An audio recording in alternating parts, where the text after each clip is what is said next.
Hello, everyone. Welcome to a new saga, a new story from Afro Saga. Joined by my amazing friends, Numan and Lionel. And here, of course, your host, Tamer. In this chapter, we're on a mission to set the record straight, on a mission to challenge stereotypes that has been floating around for quite long. And, you see, Africa has been overshadowed for a long time by these misguided notions that, that it is actually the time now for that to change. And we go here by starting this episode with a proverb by Mr. Lionel. Possibly you can have on the mic now. Hello guys, I'm Ajuakia Achomba from Cameroon, and the proverb for today is, you do not judge an elephant based on the size of its teeth. Yeah. So we will go into more details as we uncover this show. Right on. Thanks for that, Lionel. And we've got a long list of stereotypes and misconceptions that we are going to address here together, and some of those possibly Numan can walk us through that. But Numan, also I pass on the mic to you now. Yeah. Good day, guys. I'm Numan once again. From Ghana, but currently in the beautiful country of Slovenia, and I'm glad to be part of Afro Saga. And like my brother said, today we are going to be discussing some misconceptions about the continent of Africa. We would be debunking some, challenging some, and possibly confirming some. So I'm just glad for today's discussion, because I know there are some topics in there that for so many years people have been getting wrong about Africa. And as Afro Saga, as you guys know, this is our duty to tell the true story of Africa. So I'm not going to talk much. Let me just get into the list, and we can't do justice to them, right?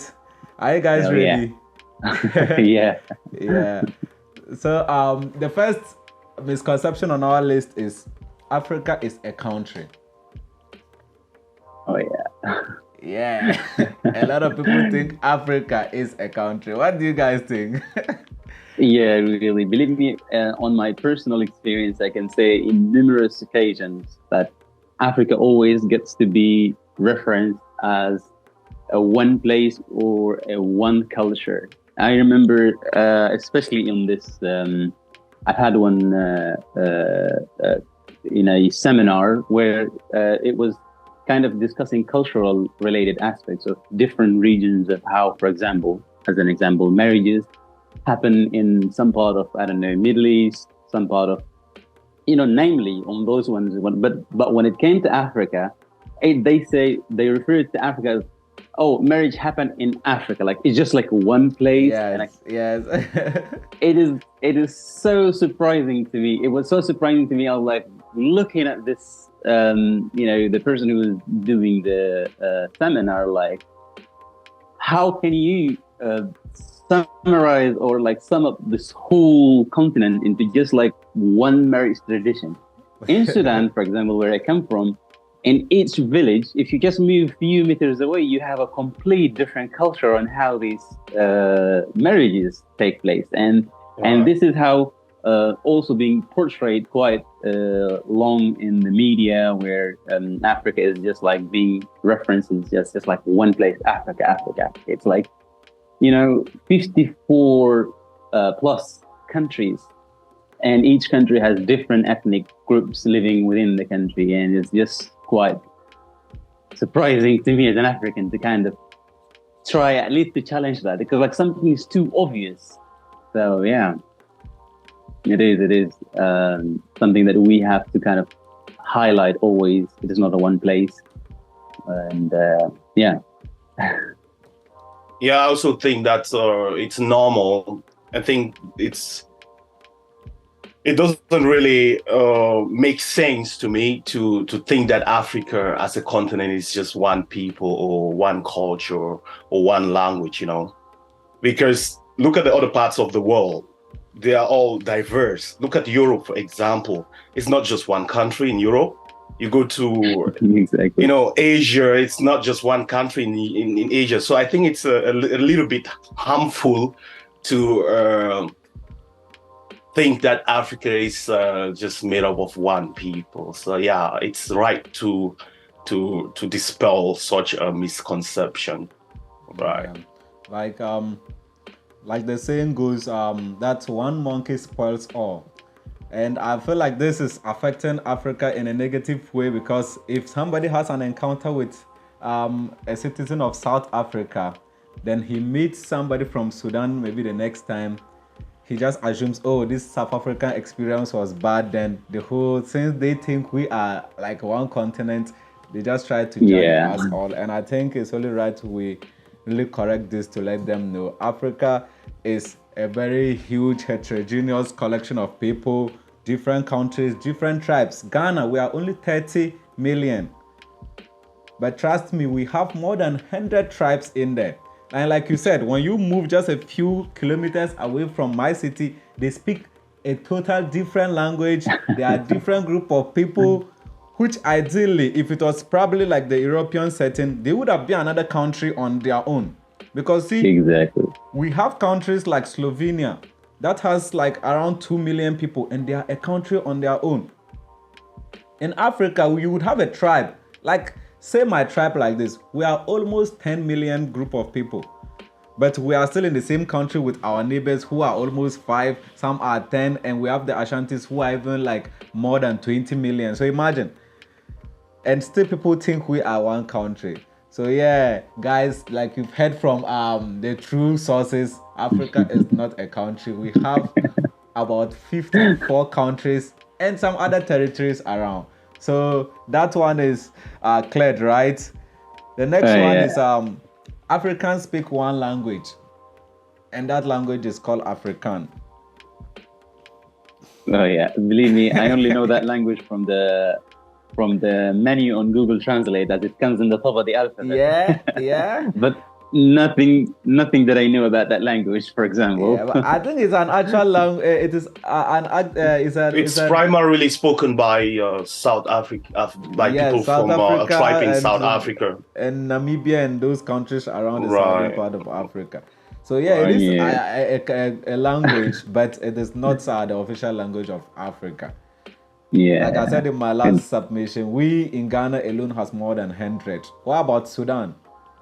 Yeah, well, believe me, Sudan, the main language is Arabic language, like we use in everywhere. But of course, in each region, there's some local language, Nubian language, and it extends from one place to another that it completely have different structure, have completely different wording and they may not even understand each other if they communicate in that local language. So it is really not true to say, not correct to say, or even to think that all African may just understand each other by default. We have to figure out a medium language. And so this is obvious by the communication. Possibly, if you need a conference of the African Union, they possibly use English as a way to communicate, which shows that, of course, English is an international language. We use it on a day-to-day basis, but it shows that we as Africans don't have a common language that all we speak. So we have to find a language that we communicate with. So yeah. Possibly if Nomani spoke to me with his own language, I wouldn't understand.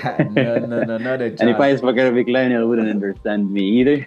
But, Now, what about Cameroon? How is it in Cameroon? Cameroon is very diverse too, like other parts of Africa, other states, other African states.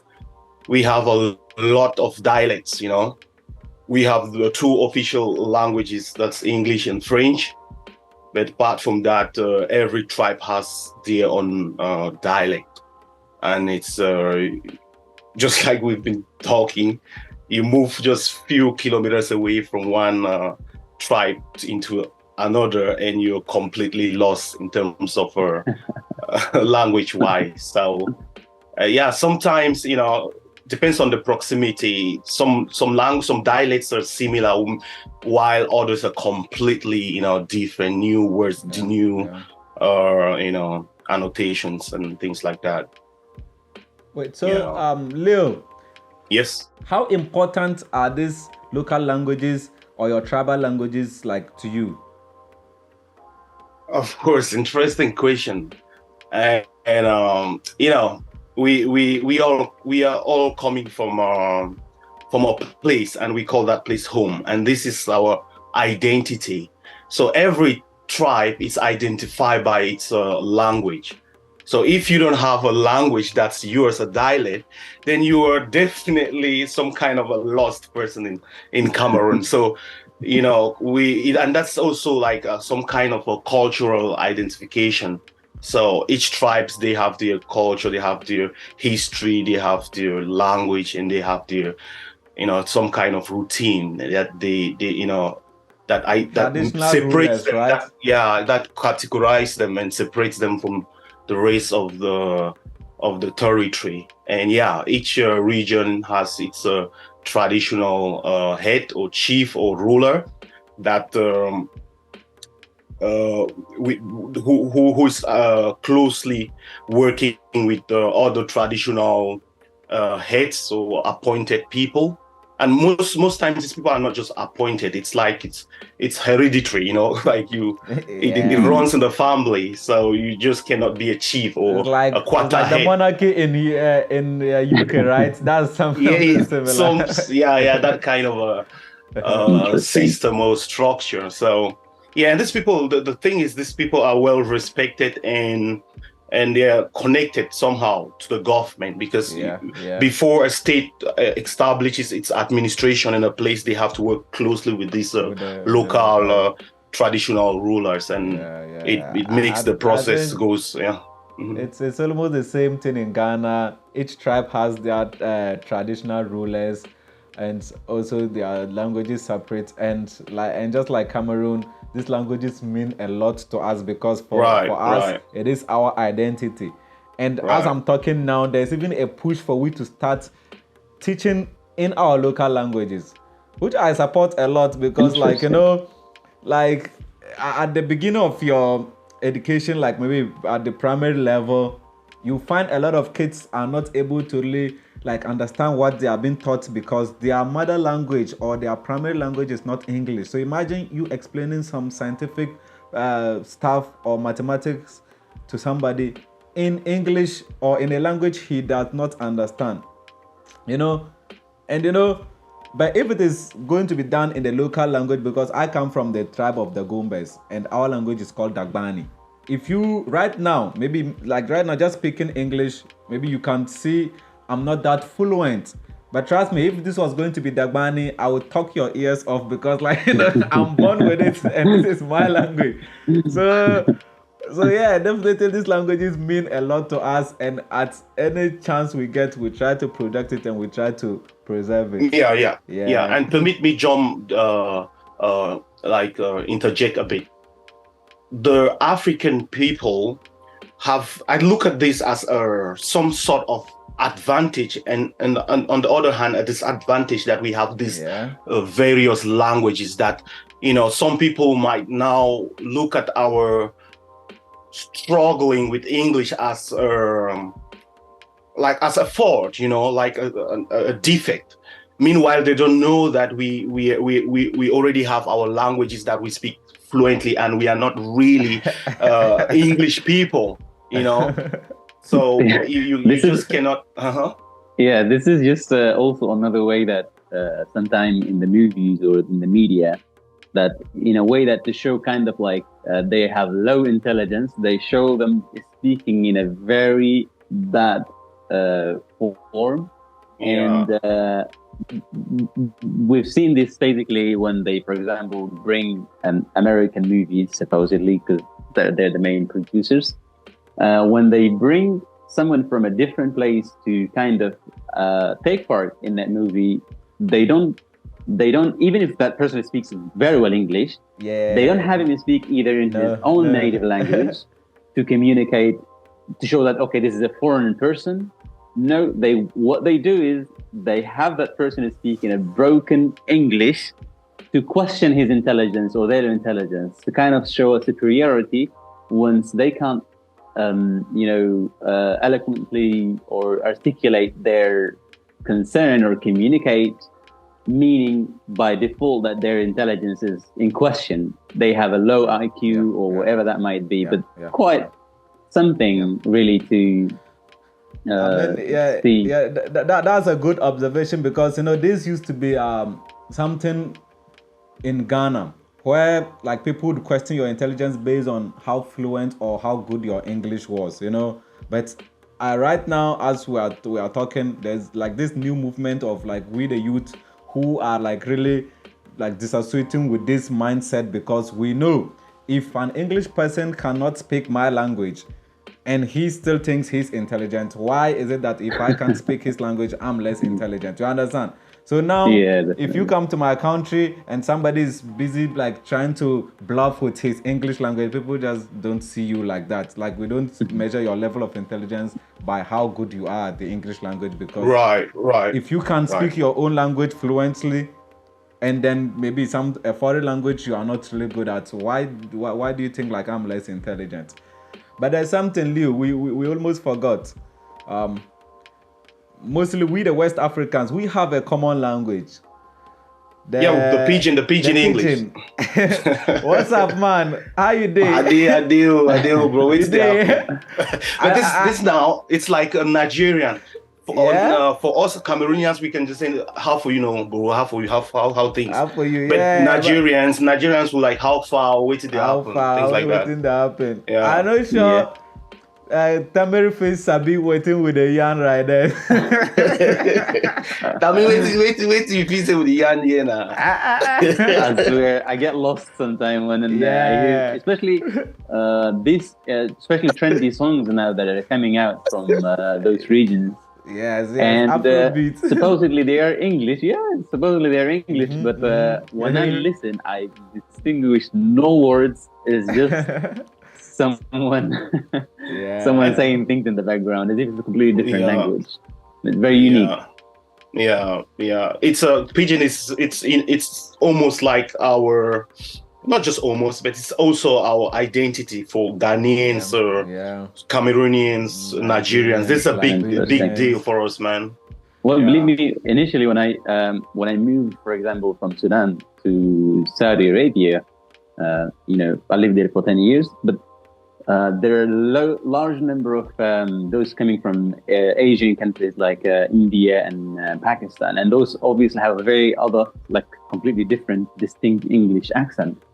And in the beginning, I had a really hard time trying to decipher the way they speak, the way they put wording together, and so on, because it was completely foreign to me. We didn't have many of them in Sudan. That's why it was foreign way of speaking to me, and I couldn't understand it for a long time. But working together, meeting everywhere, socializing, and so on, that I kind of got familiarized with it, and after quite some time, and I'm sure this is also going to be the same with the pidgin.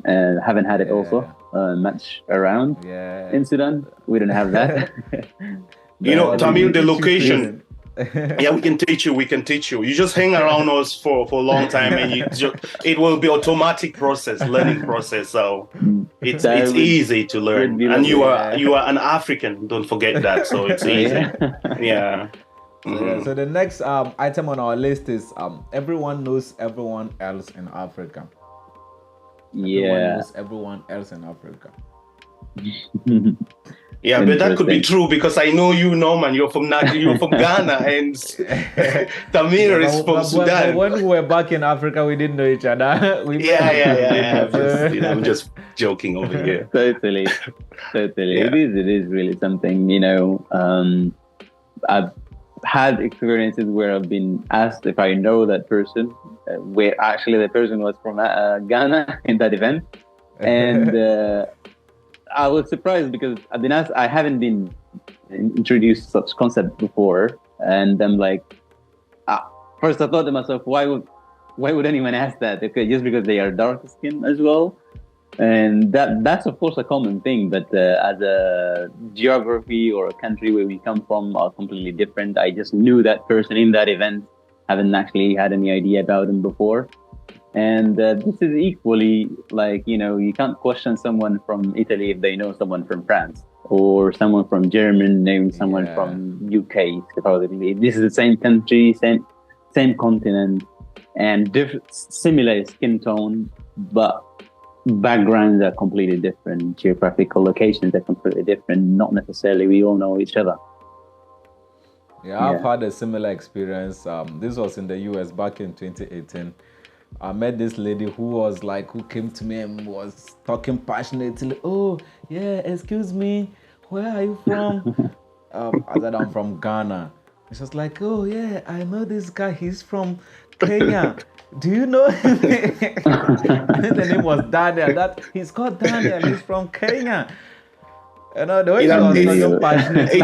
For me, it's a bit shocking. I was just like, no, ma'am, I didn't know Daniel from Kenya. I'm from Ghana. Like, Kenya is what? I think East Africa, right? And Ghana is all the way in West Africa, man. Like, two different sides of the continent.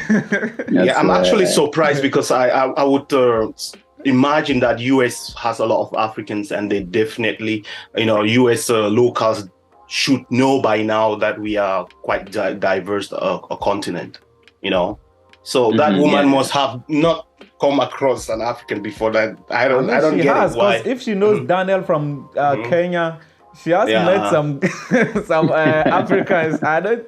It's just like she's just so bent. Yeah, she just started not to be educated. That everyone knows everyone. All right. Okay. Yeah. For me, haven't traveled a lot of Asia. I've been to a lot of countries around Asia, and this misconception about Africans knowing each other, I think it ties to the first part of it's like a monolithic entity. Like Africa is a one people. So that's why they have that belief. Since we are one people, it means that we know each other. Yeah, definitely. Something like that. Yeah. So that's why I always tell them, as soon as I tell them that, no, I'm from Cameroon. And, oh, Cameroon. Oh. So it's a different country. And there's Nigeria, there's Ghana. Now they understand it's not necessary to know the other person who is from another country in Africa. So with this, the conception is slowly dying out, and we have to keep pushing movements like this forward, so people understand more about Africa. Yeah, we definitely need to educate them, because, like you said, you cannot be in Ljubljana and possibly know somebody from Zagreb, which is just maybe a border country away. In Africa, we are over 1.2 billion people. Right. And, just Ghana alone, we are 30 million people. I know Sudan is also a huge number, and the same as Cameroon. And imagine we knowing each other. Come on. Even you are in Ljubljana, Tamer, you are in Ljubljana. Do you know your neighbors? Do you know your neighbors? We want to see the size of Ljubljana. Not really. Yeah. And another thing, let me. I've made this observation. A lot of things about Africa, it's always portrayed in a community way. So they're always seeing us in groups, like they keep saying this community, this. So that's why it's kind of like, they might really know each other. They might really know the other communities. Yeah. So, I think that observation, it's from the way we relate to each other. Because first of all, when I meet you, Tamer from Sudan, Leo from Cameroon, the first thing is, oh, brother. Brother. We keep calling each other brother right away. And this way, everybody every stand-up, I will go, oh, they know each other. He's from Ghana, but he's calling him brother. But let me tell you the funny thing, man. At work, guys, my friends are beginning to call me brother. Like, I don't know. And they don't say brother, like, Bruder. With that heavy accent, Yeah. When they just sing, like, Bruder. I'm mean, Slovenians and other Europeans, they just... I mean, I do that a lot. Even in town, sometimes when you're moving and I see an African lady, I'm like, oh, my sister is passing. I will tell my wife, see, one of my sisters. My sister, So sometimes we are also contributing to them thinking we are just one. Because they see us call each other brother, sister. So of course, then they are all brothers and sisters. They know each other. So let's not blame them, guys. Whoever thinks that we know each other, I somehow right in a way. So but guys, on that note, sorry, just to highlight something. On that note, also how this bad reputation transferred to other kind of, what can I say? Like, for example, if one person had a bad experience with one African somewhere from different place, and just because kind of that you guys share this connection or share this association with Africa, kind of like you all guys do the same things together, like you all guys have the same bad behavior. Like you all guys, you people. This is what I said earlier when we were talking about Africa being a country. Why are they saying that one monkey spoils all? So when they see you look alike, you are all the same, And I think this experience happened with to one of my friends here. He's in Ljubljana. He's also from Ghana, and in the past months, you've had this development where this lady was raped by two African guys. One was from unfortunately, I think Nigeria, and where was the other guy from? I can't really recall. So but I've read the news. Yes. So when this news broke, my friend said he was actually walking. Was it like under one of those parks or so? And when some white lady was coming, she decided to turn away. And he's telling me he suspects it's because she heard this news about how these African guys have raped somebody, and probably she got scared and she was thinking, oh, these African guys are here raping people, and we are different people all together. We are not one. Though we love each other as brothers, but we speak different languages, come from different countries, and So let's move to the next point, right? Hey, but before we go to the next point, I think I have something to say about this generalization about crime, especially because this affects a lot of Africans, and I think it's unfair that if someone commits a crime, just like other people, crimes are not just committed by Africans. I mean, crime knows no color. So good. So I'm not the one sending any email to you, Mister. So because there's this situation where a guy came up to me at work again, he's like, "Hey man, you guys seem to have a lot of oil refineries, and you wanna make some huge deposits into some foreign accounts. So are you sure you don't have some opportunities for me?" And I was like, what are you talking about? It's like he's been receiving these emails that keep telling him how they wanna reward him some money, or he has won some lottery. And I said, man, I don't know why you think that. And it's not coming from me, it's not coming from Tamir, it's not coming from no man, it's not coming from none of us. Might also not be coming from even an African. From an African. This online catfishing can be done by anybody online there. They can get anybody's picture and put it there to just trick you into scamming you. So exactly. And the thing is also, and also the media, the way they kind of report on these incidents or these news, it comes on with a headline that says an African, that does this and that. It does not say a person or actually name that person. So I'm sure once they get the report, they will know who the person who has done it. If they want to expose the person without any other agendas, they should just name that person.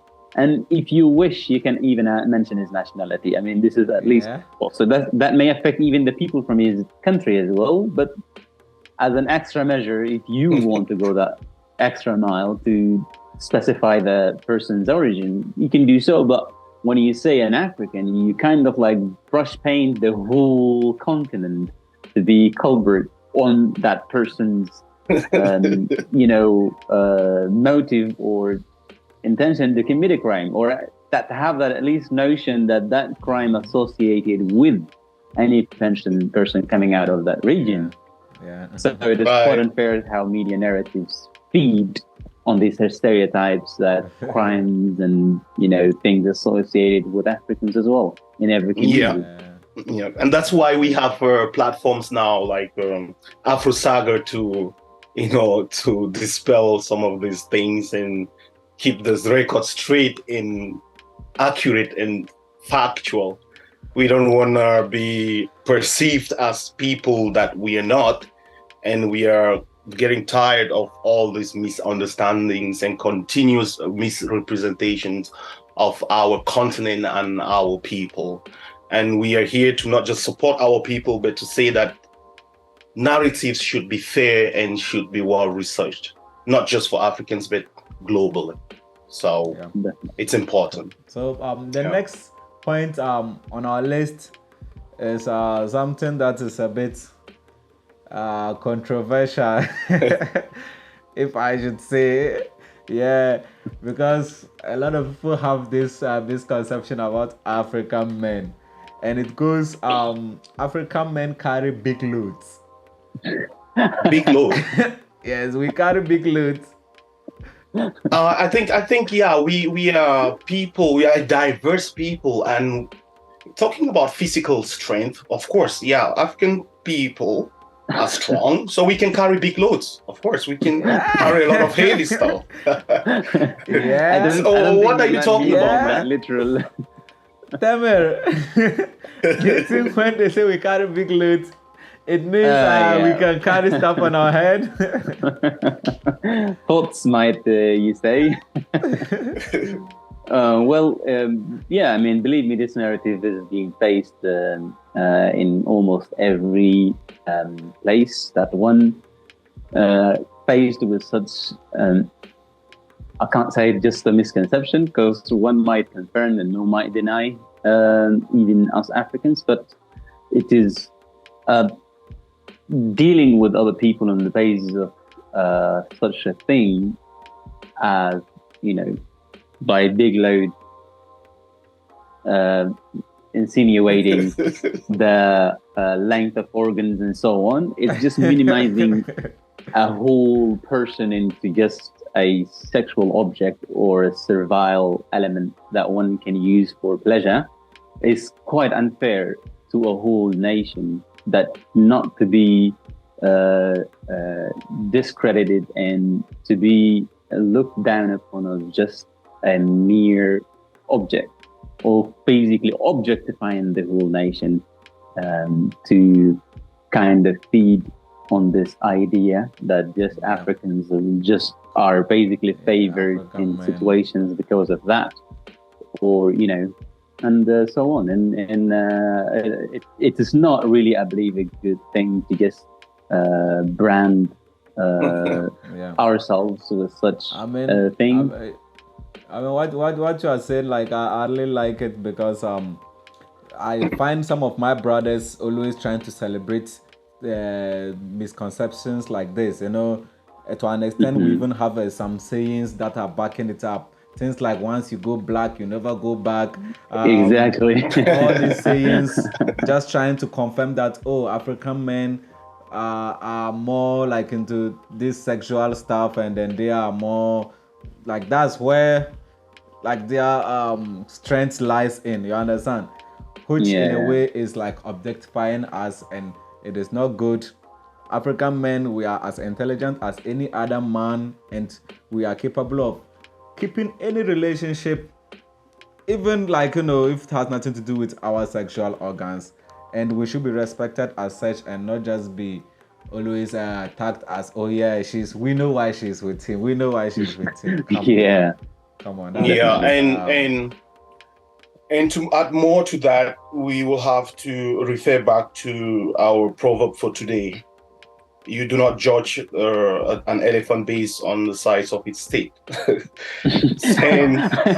and man, that's one of a hell type of superficial characterization, or you just cannot base Wait, Balio, judgments. Balio. Do you think this is a right time to bring this problem up? The way I understand it is now you are rather telling them when you see the guy, don't judge his stuff based on his looks, because okay, I didn't land yet, man. Listen to the end. Okay, you land. Okay, let me land. When I will land, you will get it, like it's gonna clear. Okay, let's go. So the proverb goes to, it brings our awareness to the fact that true worth or true value or true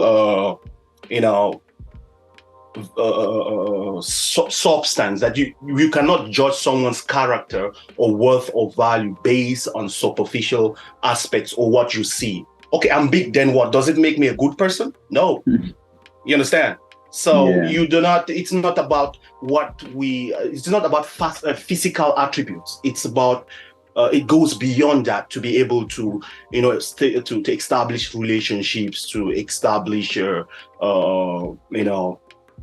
communities. You just cannot be looking at people based on superficial aspects like that. So it's not that's the point, bro. So we shouldn't. Intrinsic value matters. Yeah. Values go way beyond than sizes of eyes and ears and nose. So basically, this point is not. We are not here to confirm. Oh, is it true or is it not true? The whole concept of always categorizing African men or associating them with this particular topic is bad, and we have to stop it. We just, I think it's somehow body shaming in a way. If we are going to be woke and right. That's why I will keep bringing that proverb. Because it's just hits the hammer on the nail's head. It's misconception we are treating here. So this if topic you're is more important to like the three of us, because we are all in a relationship or we are married to white women, right? And we wouldn't definitely want to be categorized as, oh, you are with this white lady because of this. We are three intelligent guys who are capable of like being in any relationship irrespective of the size of our organs. And I think this is why this is so important to me. And I was saying it's a bit controversial, but we really need to like hammer it and really educate people out there. And I think it's not even something to talk about, because we all know that we relationship shouldn't just be all about things like that, and even to voice it out is it's not just that, believe Lionel, the point that we're all addressing here is that pointing out the obvious. And in the beginning when I said that it is so surprising that you have to highlight Africa is not just a place, it's not just one country, it's not that we all know each other. It's even kind of surprising to point the obvious, but you have to, in a way that one might be just not noticing or giving it a thought. So highlighting such a thing could bring an awareness, an awareness to make an learned or informed opinion on not to carry on that narrative. Exactly. Sometimes you have to speak up on points, even if you are not comfortable talking about it, just to create this awareness. So the next item on our list is women have no role in Africa, but they belong in the kitchen.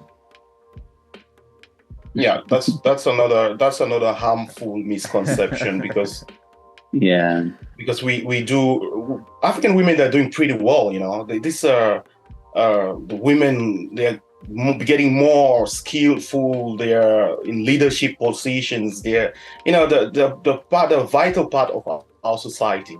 So we believe that a good woman, should respect her man, her family, but it's also very okay and even encouraging to put herself out doing her thing and being who she wants to be, not just in the kitchen. It doesn't make a lot of sense. Like, be in the kitchen for what?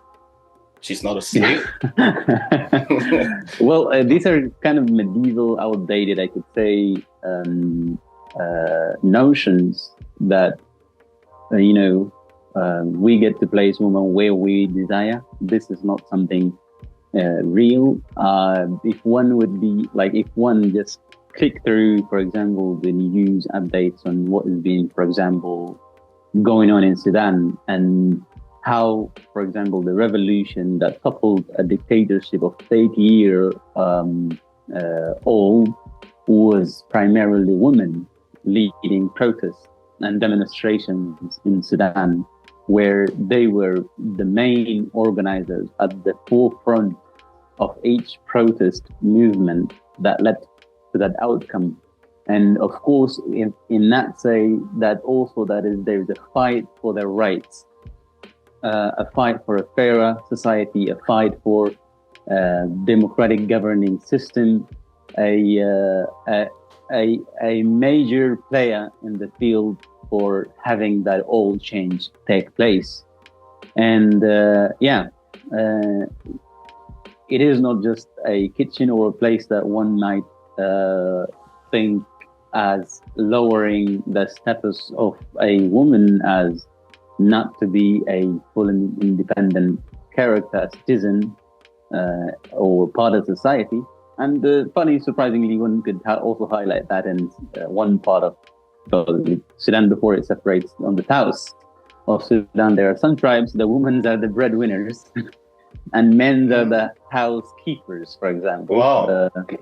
And the roles, of course, may now be shifting a bit due to how society now functions. Both are on equal basis, or members of the family are in the workforce to make a living and so on. So both members, men, women, have roles in society, and they play in the same field together to make life better for each other. That's interesting to hear. I think what most people misunderstand about how African men and women live together is the way we have created this sort of separation of power thing, and I don't know why somebody would think this means disrespecting them or minimizing them to just a kitchen level, because we are here even in Europe, where you are supposed to open a door for a lady to come in, right? So does it mean if I open the door for her to walk in, I'm insinuating she's weak enough to open the door by herself? So an African man would decide, okay, I want to go and do the hard work. I want to go and do this, right? It's because of the respect I have for you or the love I have for you, and not just because I feel like you are not capable of doing some of these hard works. And that is why I'm suggesting, oh, you are my queen, you should stay here and I go do some of this particular stuff. But I think people are misunderstanding it. And even if we're going to look at it politically, the father of all democratic countries, that's the United States of America. Is it not until just recently they've had their first female vice president? Mm-hmm. The whole America, who is democratic and always championing it all over the world. The first time since their history of more than 300 years, right? The first time they are having a first female vice president. Meanwhile, African countries such as Liberia have had not just vice, but the main president being a female. Her Excellency Ellen Johnson. She was president of Liberia. So, if you look at the political spectrum in Africa, I know I might not be able to mention some names, but I know a lot of influential ladies who are in there. Even Ghana, women are running for presidency and all that left and right. Mm-hmm. So definitely, I think people need to be educated, and maybe on our pages we'll have to update and celebrate some of these women who are really doing good works on our pages. So you guys should watch out on the Afro Saga Facebooks, Instagrams. We would be sharing some of these outstanding women who are really doing great in terms of politics and stuff. And permit me, Norman, to say this. Personally, this is a personal opinion anyway. Okay. Despite the respect and the encouragement we're giving women to do what they have to do, it shouldn't be an excuse for any woman to not learn how to cook or say, I don't belong to the kitchen or I don't want to cook for my husband. And that kind of disrespect, you know. So remember, we are all African. What's wrong with you guys now? This is the believe me, in worldwide, this is basically notions of patriarchy system that is in place, and of course, there should always be a fight for a fair and just society, and in a way that. I mean, I can't say like 100% the position is good and joyful and everything for women in Africa, or basically, particularly in Sudan, there is still a movement to fight for an equal and fairer society. And that's even here in the West, for example. Just to throw a random example, until today, the women in the West, they take their husband's last name, for example. And no one would question that, since it is kind of becoming normalized concept in the society, but it's purely patriarchal system. And of course, I don't know if there's any movement to dismantle such notions, but it exists in our place that the women fight for their rights, fight for every unjust and notion that takes them in a place that I think we will go more into this. We will go more into this subject as we keep covering more episodes, because this is quite sensitive too, and I wanna particularly talk about this feminism movement that's going on now. I'm not against it, but I am also gonna want to caution, especially African women who are picking up certain unhealthy aspects about this movement, and it's destroying homes. It's getting there's never been a time where women are separating, or there's high amount of divorce, and girls are not getting married anymore, and guys are finding it very difficult to settle down with any woman, just because girls are going crazy, man. They're going crazy. It's too much of claiming of rights. I'm not saying. I think that's your statement. We'll have to take it off. Girls are going crazy. Yes. But I don't want to talk about what you said it's about too much rights, being able to cook, right? So in my tribe, as the Gombas, definitely because of our beliefs, men would usually go to the farm, then farm for the crops, then bring it home. The woman would put it together and then make food, right? But and my guys, some of the people are traditionalists, which means they have all this juju and other stuff. And there's even a particular juju that says a man is not supposed to touch the cooking pot. Like if you are given that juju, if they put it in you and you mistakenly touch the cooking pot, this spoils. Like it will render it useless. I don't know. I think some topics when we start to discuss this voodoo and juju things, I think you guys we'll talk more into so again women do not belong to the kitchen. They do not belong to the kitchen. Okay, I'm still making a point here. So back in the day, that's what it used to be. But like in the recent times, things are changing. Because see, my father, for instance, he is a Dagomba man. He's a typical Dagomba man. He's like, they believe in those sort of stuff. But when I was young, I remember my father used to bath me and some of my siblings. Meanwhile, this is something in my tribe before it was not heard of. People were like, no, as a man, you are not supposed to do this. As a man, you are not supposed to do this. But things are changing, and not like what people think Africa still is. And my father, he would go to the kitchen sometimes and cook. And guess the number of wives he has. He has 2 wives. But this man would sometimes go into the kitchen and cook food for us.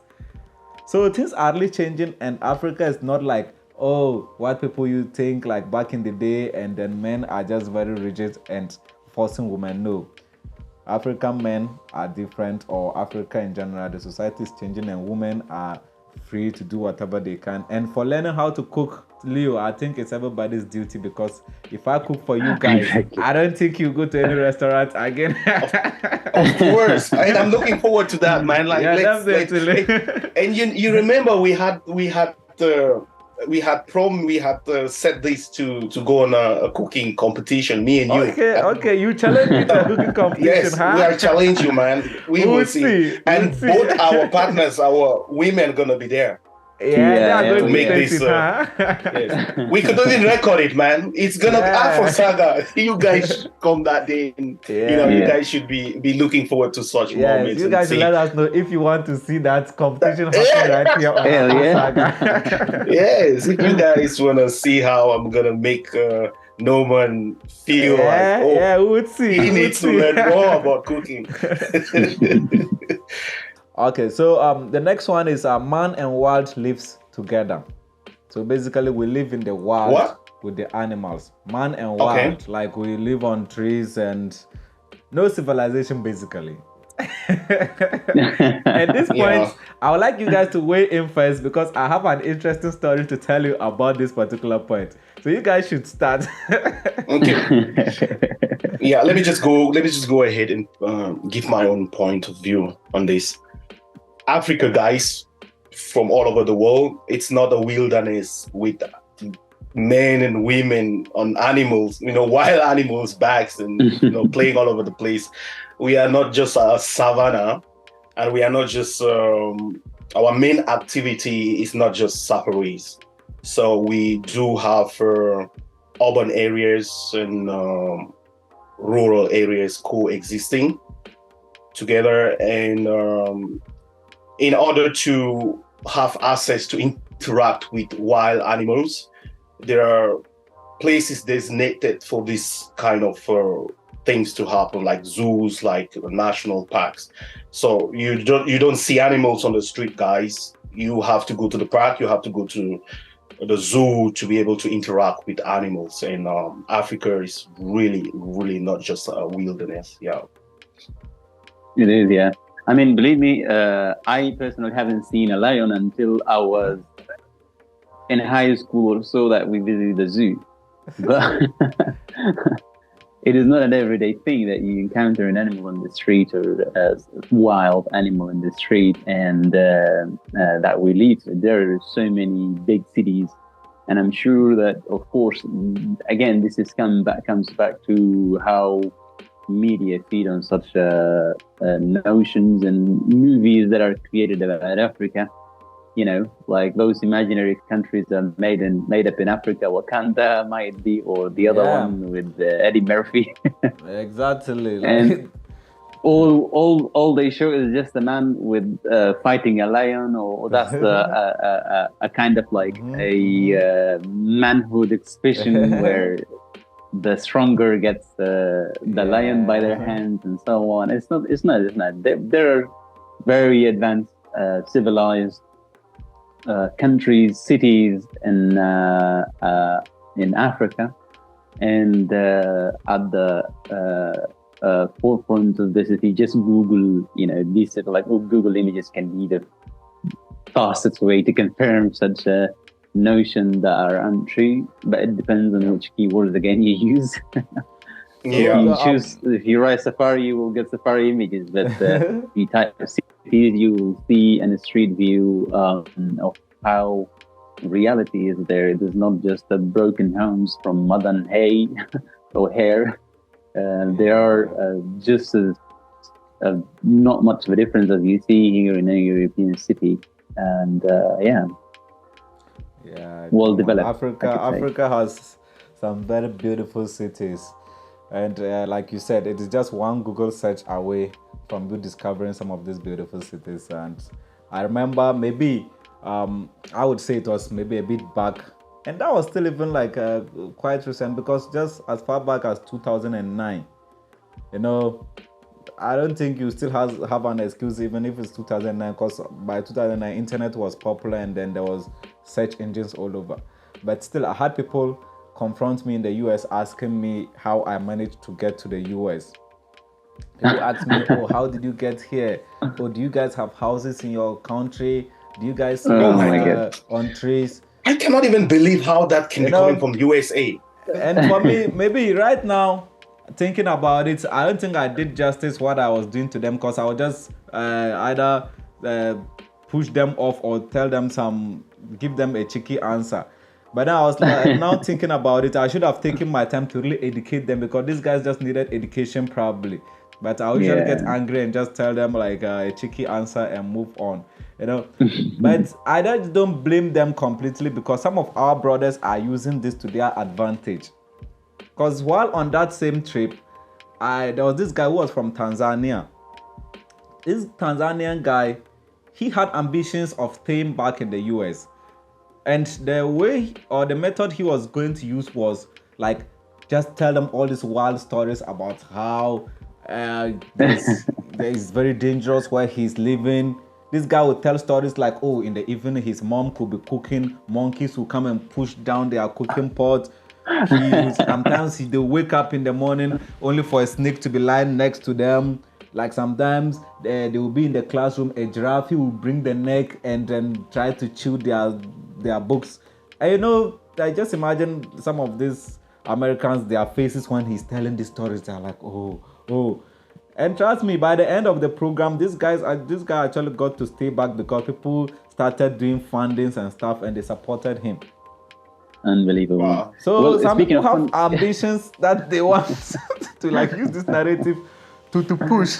So they usually tell our guys crazy stories, which are not true. Speaking of fundraising, Numan, believe me, I've happened to report so many ads that are coming on my timeline. For example, from major organizations like the UNICEF and so on. They use images of like African, very, very bad situations, and kind of highlight, you can help with $1, you can feed a home in Africa, or with one thing you can save a child in Africa.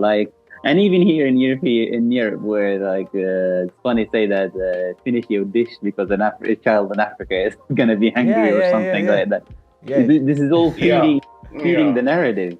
And no matter how hard you try to push back on such thing, it is still, the scale is too high for how people benefit from this stereotypes being pushed forward. Like I said, major organizations use the poor and very destitute, families, and in places that I can't locate where they are, but this is being presented as helping a place in Africa, helping not actually namely the family or the story of the family to be shared. It's just like, this is Africa, help them, kind of like emotional extortion to get out those funds. Even big major corporations like sport, for example, like Adidas and so on, they push on ads about being active in Africa, giving some social assistance and so on, or they even promote products.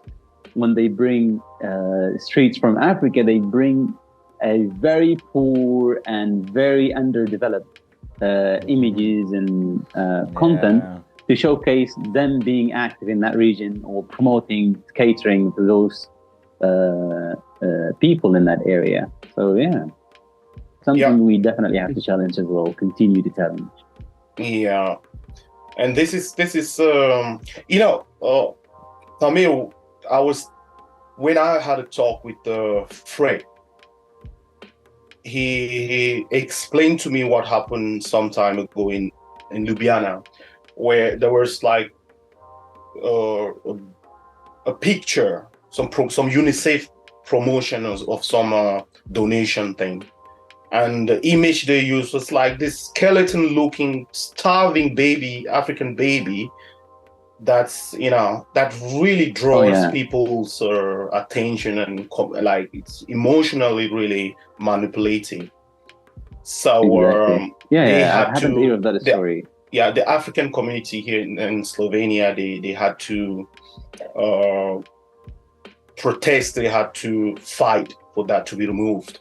on the streets of Ljubljana. And this is the case worldwide, that our African babies are used as objects of poverty, or representations of how the general population is. And that's why a lot of people grew up in the West looking at Africa in a very, they just think we are suffering under development disease and things like that. Yeah. There should be a entity that fact check all these things before being put public, and not just that. One of the main things that the African Center here in Slovenia did, basically, they went through the school system back then, and they found so many wrong things about Africa being written. And when the person who authored those books were just when confronted, their response was they got it on Google just by randomly searching and not fact checking the material that they put on for students. But of course, thanks to the African centers and of course the Ministry here of Education, listening to the demands of the African community, they managed to change the whole curriculum with a content that more realistic, more fact-checked information. And then at least when the students study these subjects, they will be more aware of the situation there than just random false information that just continue to harm societies here and there, where people deal with them on such basis of false and wrong narratives. It's true, and this is like what causes the situation where somebody would just get up, probably do some small restaurant works and gather maybe some 300 euros, and he's heading to Africa to save lives, because he has seen with just €1 he can feed like 5 kids. No man, your examples are also so he's heading to Africa to go feed or to go save lives, Yeah. Did you hear what you just said? Like some girl would just open a restaurant, manage to raise 300 he just done with high school and just work in a restaurant for some few months and gather some few euros, and they are heading to Africa to save lives. Come on.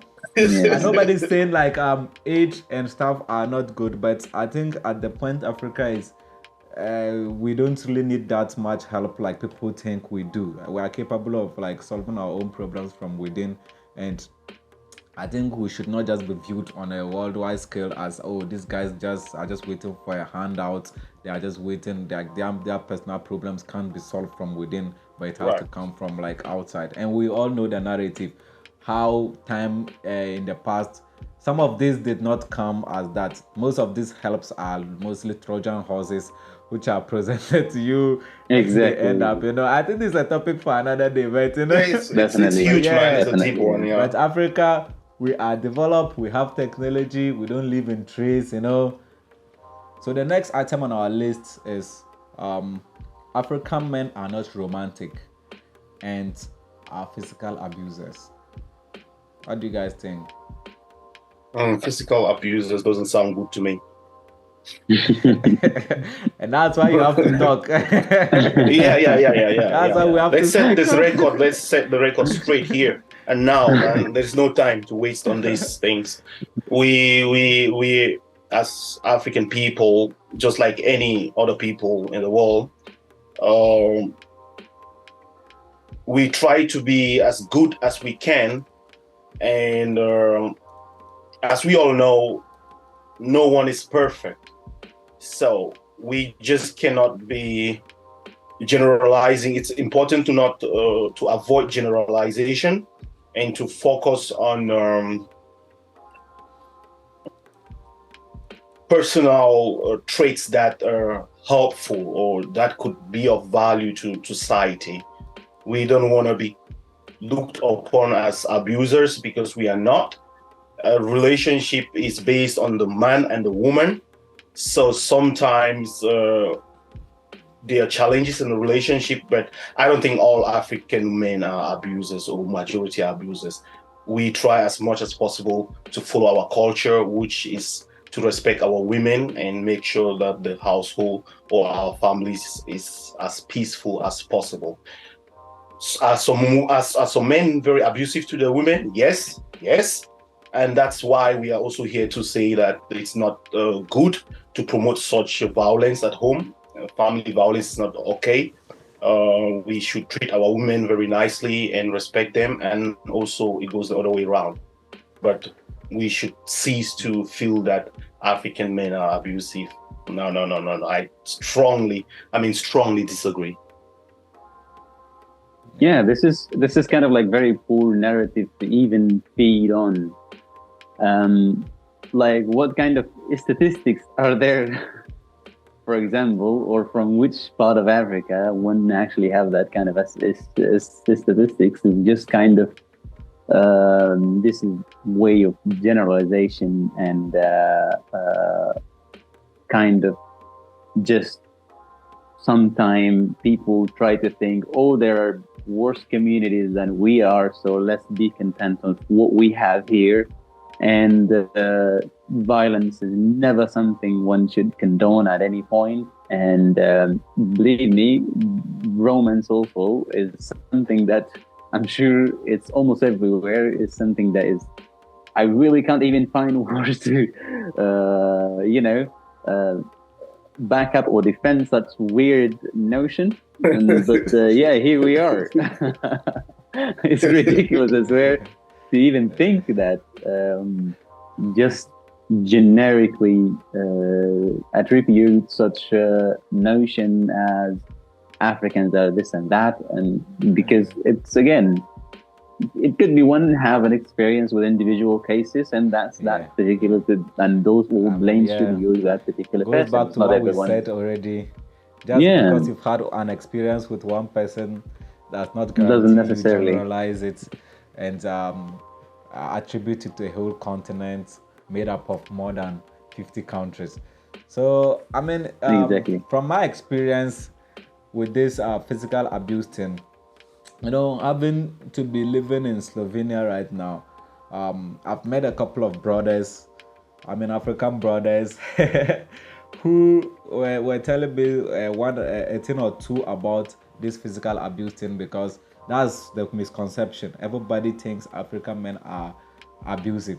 And so he was telling me how he's had this encounter where in their house, even if he mistakenly turns the volume of his TV on and it is maybe loud enough for the neighbor to hear, and probably on the television it is some people arguing, his neighbor will quickly call the police that, oh, my neighbor is beating his wife because he's African. So he was telling me to be careful the amount of noise we make in the house, because we could be having a party and your neighbor will call a police because he thinks, oh, this guy is an African, so if there's any noise coming from their house, he's probably beating his wife or he's abusing his woman. Which I think that has to do more with racism than African student. I think whatever it is, Exactly. it is bad, it is wrong, it is a wrong assumption really for somebody to have, and just think, oh, just because of this person's race or his origin, he's more likely to do this or that, So yeah, right. So So we I think we touched on almost everything. Yeah, Misconceptions.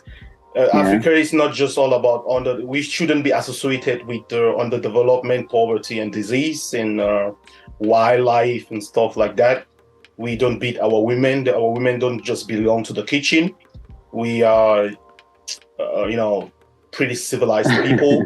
Okay, but before you conclude, man, I just want to ask this just for fun. Right. Leo, on a scale of 1 to 10, how romantic are you? Oh boy, you don't start.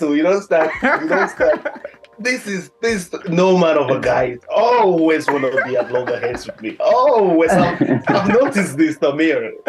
Anyways, how romantic I am. Man, I'm a pretty much romantic guy, Yeah. And by the way, let's define romance here. What does it mean by being romantic? To you who asked the question. What's your Okay, definition yeah, of being romantic? I mean, generally, when we say like you are being romantic, is how good Yeah. you make your partner feel, like how you're able to coexist with your partner. I mean, a lover, and Yeah.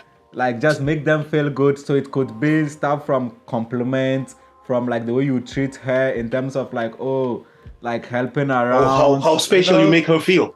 Exactly. So Right. just petty things like that.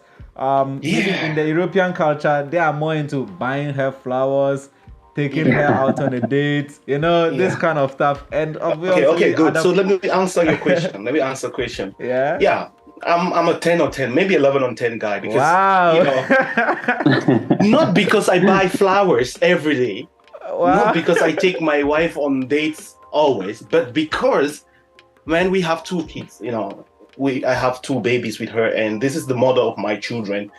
And besides that, this is my partner. I live with her, and it's very important for me to create a comfortable space. It's very important for me to respect her and make her feel like a woman.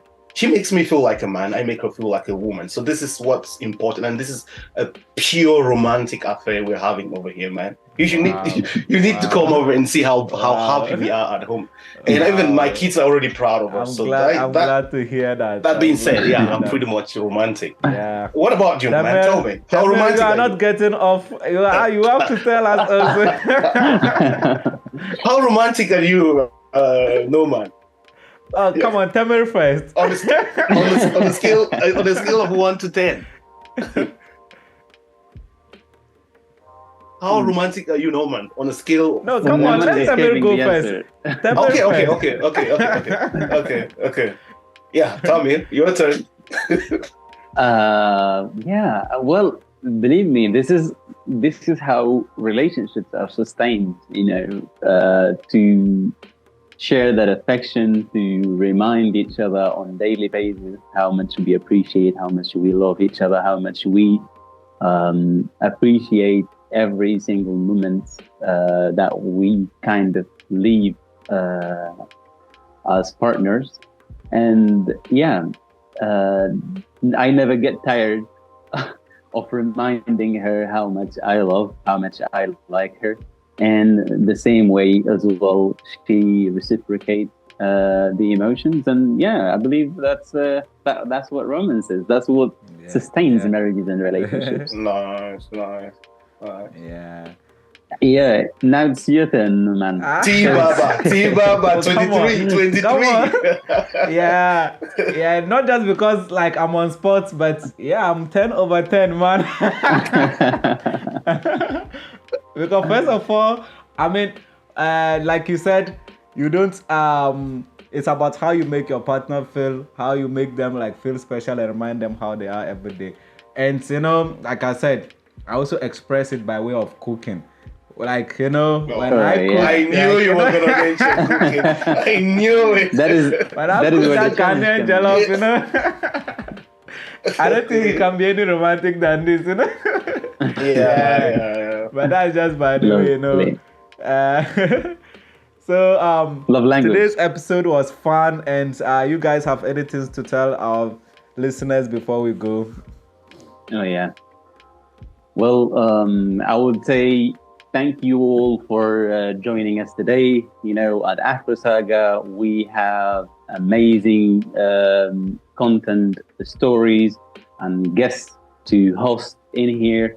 And, we can't wait to share this extraordinary journey with you. And always, stay connected with us. And remember, it is time to break the chains of these stereotypes. And together, I believe we can foster a world where empathy, understanding, and unity prevail. And, empowering every voice to shine bright away from any shadow of prejudice. And keep exploring the world, exploring with an open mind and heart. And stay tuned. Yeah, so thanks very much, guys, for if you've been able to watch to this extent. it means that we are doing it. We kicked off already on this journey to foster collaboration, to foster trust, and to foster unity within and champion the African cohesion. And champion social cohesion. And we want to do this also by, unraveling Africa's tapestry. We will always like to bring on guests who are willing and ready to share interesting personal stories and add value to this mission, this wonderful mission. And like I said, our proverb for today is personally, it's very important to me, and this goes beyond challenging stereotypes, but reminds me that I should respect everyone, treat people fairly, and make sure that the world becomes a better place, and not just all these unfair things going on. Yeah. So I would also just like to thank you guys for being there, for listening to us. Once again, I'm Numan from Ghana, and today's episode has been very interesting. And like Leo said, the next episode we are going to have our first ever guest on Afro Saga. So you guys should take note and not miss that. And you guys should follow us on Instagram, Facebook, all the platforms, right? And follow us on X. On the description below. Expect anything from us, and we have a lot of surprises that's gonna be coming up soon. Yeah.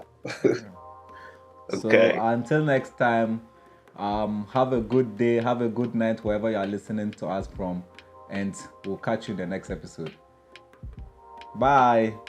Salam alaikum. Exactly. Alaikum salam. Yeah.